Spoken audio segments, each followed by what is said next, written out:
Hey guys, Anders here with another Black Desert video. Today I wanted to take a look at specifically the Succession Woosa changes on test server. They are huge buffs to the class. The first skill we saw some changes to was our Rain's Thirst skill.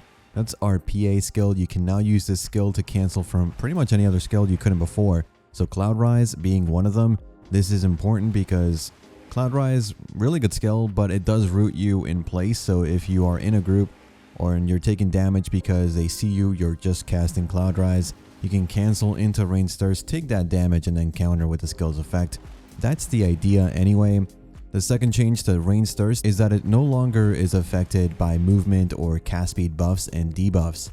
The next skill that received some changes was Cloudrise, so the skill will now deal damage when you are above your opponent. This makes it incredibly strong if you're on top of walls, on top of forts, or higher elevation spots in Arena of Solaire.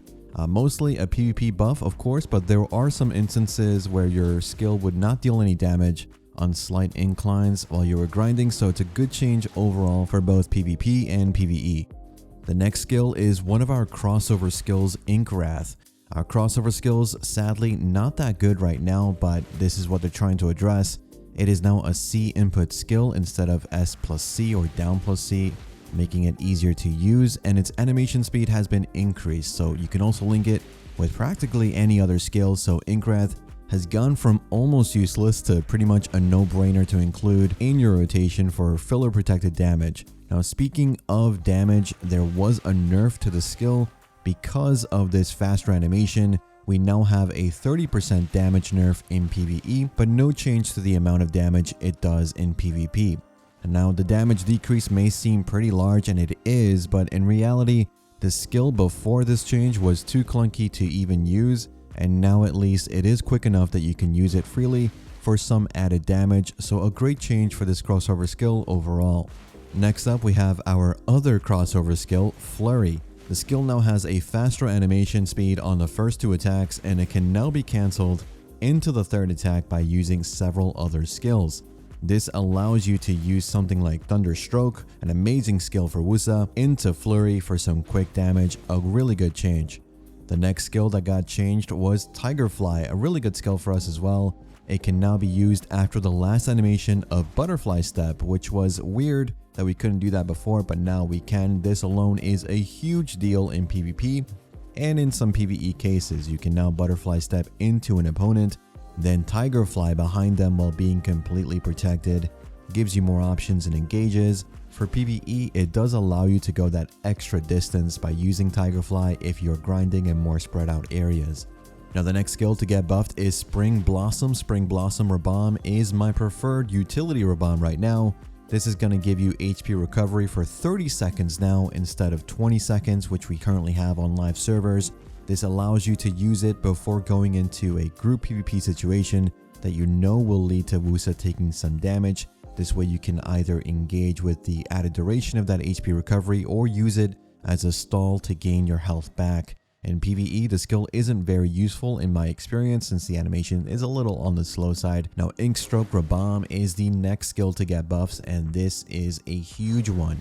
Inkstroke is our mid-range knockdown CC that is crucial in PvP. Since Woosa lacks a lot of knockdown capability, we only really have 2 knockdowns in the entire kit. The downside to Inkstroke was the slower animation. Luckily, Perlibus agreed, and we now have a much faster animation for this Rabomb. It is now an incredible skill that you can even use for some decent damage in PvE because it does hit pretty hard if you need some filler skills. Now, finally, the most interesting buff is to Cloudflower. Now, Cloudflower currently is what I would call a garbage tier skill. It serves no purpose because other things in your kit, like Thunderstroke for example, are just way better. So what they've done is given Cloudflower a unique take on the cloud generation.